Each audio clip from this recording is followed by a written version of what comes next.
Flagship ট্যাবলেটের মার্কেটে king আছে দুইটা, তার মধ্যে একটা অ্যাপলের আইপ্যাড আর একটা স্যামসাং এর ট্যাব এস সিরিজ। এবং আজকের ভিডিওতে আলোচনা করব স্যামসাং এর নতুন flagship king Galaxy tab S10 আলট্রাকে নিয়ে, আর সে সাথে তার ছোট ভাই ট্যাব S10 প্লাস। এইটাতে কতটুকু পার্থক্য থাকছে সবকিছুই জানাবো। প্রথমে যদি ডিজাইনের কথা বলি, ডিজাইনে এবার কোনো পরিবর্তন করা হয়নি। তাদের আগের বারে ট্যাব S9 সিরিজের মতোই ডিজাইন থাকছে, কোনো রকম পরিবর্তন থাকছে না। তবে যেহেতু ডিজাইনটা মিনিমাল, সবারই পছন্দের তালিকায় থাকে, সো ডিজাইন নিয়ে তেমন কোনো কমপ্লেন থাকছে না। এবং বিল্ড কোয়ালিটিতেও একই থাকছে, আগের বারের মতোই অ্যালুমিনিয়ামের ফ্রেম থাকছে এবং ব্যাক প্যানেলেও অ্যালুমিনিয়াম ইউজ করা হয়েছে। তবে এবারে 10 সিরিজে আর্মর অ্যালুমিনিয়াম ইউজ করা হয়েছে। এছাড়া স্টাইলাসের সাপোর্ট তো থাকছে এবং এটা বক্সের মধ্যেই দিয়ে দেওয়া হবে। আর আগের বারের মতো IP68 এর রেটিং থাকছে, পানি এবং ধুলাবালি থেকে মোটামুটি প্রোটেকশন দিবে। আর আমার চ্যানেলে অলরেডি ট্যাব S9 আলট্রাকে নিয়ে একটা রিভিউ ভিডিও দেওয়া আছে, আই বাটনে লিঙ্ক থাকলো, আপনারা ওই ভিডিওটা দেখে নিতে পারেন।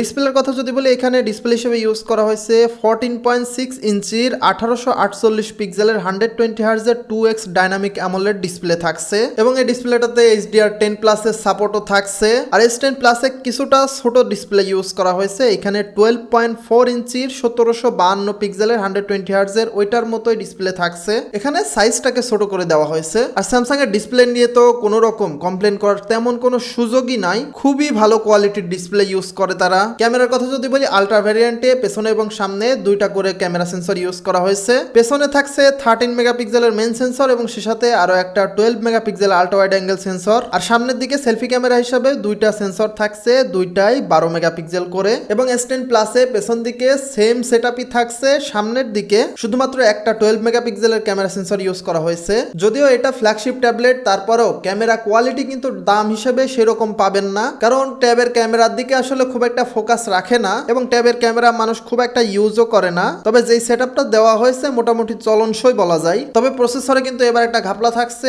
এইবারে কিন্তু স্ন্যাপড্রাগনের প্রসেসর ইউজ করা হয়নি, এখানে মিডিয়াটেকের প্রসেসর ইউজ করা হয়েছে। মিডিয়াটেক ডায়মেনসিটি 7300 প্লাস এই চিপসেটটা থাকছে। যদিও এই চিপসেটটা মিডিয়াটেকের একটা ফ্ল্যাগশিপ চিপসেট, 4 ন্যানোমিটারের চিপসেট, তারপরেও এটা সাধারণ ফোনের তুলনায় কিন্তু ট্যাবলেটে পারফরমেন্সটা ভালো পাওয়া যায়। কিন্তু তারপরেও এখানে স্ন্যাপড্রাগনের প্রসেসরটা ইউজ করা লাগতো। একটা ফ্ল্যাগশিপ ট্যাবলেটে যদি মিডিয়াটেকের প্রসেসর থাকে তাহলে অনেকেরই এখানে খারাপ লাগবে, খারাপ লাগারই কথা। আমারও পার্সোনালি এই বিষয়টা খুব একটা ভালো লাগে নাই। আর সফটওয়্যার হিসেবে out of the box Android 14 থাকছে এবং সে সাথে স্যামসাং এর One UI 6.1 থাকছে, স্যামসাং ডেক্সের সাপোর্ট থাকছে, গ্যালাক্সি AI থাকছে, সার্কেল টু সার্চ, এই সবগুলাই তো থাকছেই। আর সে সাথে সফটওয়্যার সাপোর্টও ফ্ল্যাগশিপ ফোনগুলোর মতোই পাবেন। আর স্যামসাং এর ট্যাবগুলা থেকে কিন্তু খুব ভালো মানের একটা এক্সপিরিয়েন্স বের করে আনা সম্ভব। এটাকে মোটামুটি একটা ল্যাপটপের মতো ইউজ করা যাবে। এখন যদি ব্যাটারির কথা বলি, আলট্রা ভ্যারিয়েন্টে ব্যাটারি হিসেবে থাকছে 11200 mAh এর ব্যাটারি এবং 45 ওয়াটের চার্জিং সাপোর্ট থাকছে। তবে এখানে কোনো ওয়্যারলেস চার্জিং এর সুবিধা থাকছে না। আর এদিকে S10 প্লাসে 10090 mAh এর ব্যাটারি থাকছে, এখানেও 45 ওয়াটের চার্জিং সাপোর্ট থাকছে, কিন্তু চার্জারটা বক্সের মধ্যে পাবেন না।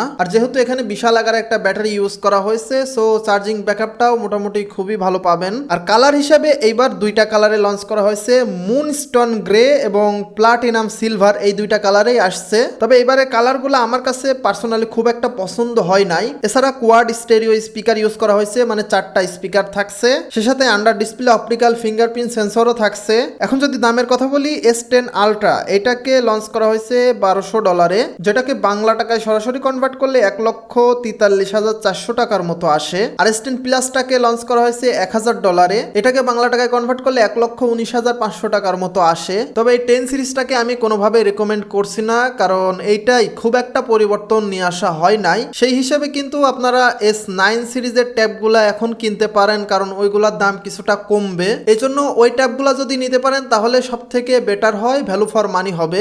S9 সিরিজের ট্যাবগুলা যদি আপনারা এখন নিতে পারেন তাহলে এই ট্যাবগুলার থেকে মোটামুটি 40-50 হাজার টাকার একটা ডিফারেন্স পাবেন। আর এই দুইটা সিরিজের মধ্যে কিন্তু তেমন কোনো পার্থক্য নাই। সেই হিসাবে আবার 9 সিরিজে কিন্তু স্ন্যাপড্রাগনের প্রসেসর ইউজ করা হয়েছে এবং দামের দিক থেকে অনেকটাই কম পাচ্ছেন। পার্থক্যর কথা যদি বলি তাহলে চোখে দেখার মতো তেমন কোনো পার্থক্য কিন্তু নেই। এই জন্য আমি রেকমেন্ড করব S10 সিরিজটা না কিনে S9 সিরিজে যান, সব থেকে ভালো হবে। এবং ট্যাব S9 আলট্রার ভিডিওটাও যদি দেখতে চান তাহলে এন্ড স্ক্রিনে পেয়ে যাবেন, সেখান থেকে যদি আপনারা ওই ভিডিওটা দেখেন তাহলে মোটামুটি খুব ভালোভাবে বুঝতে পারবেন পার্থক্যটা আসলে কতটুকু থাকছে। সো আজকের ভিডিও এখানে শেষ করছি, দেখা হবে আবারও অন্য কোনো ভিডিওতে। সবাই ভালো থাকবেন, আসসালামু আলাইকুম।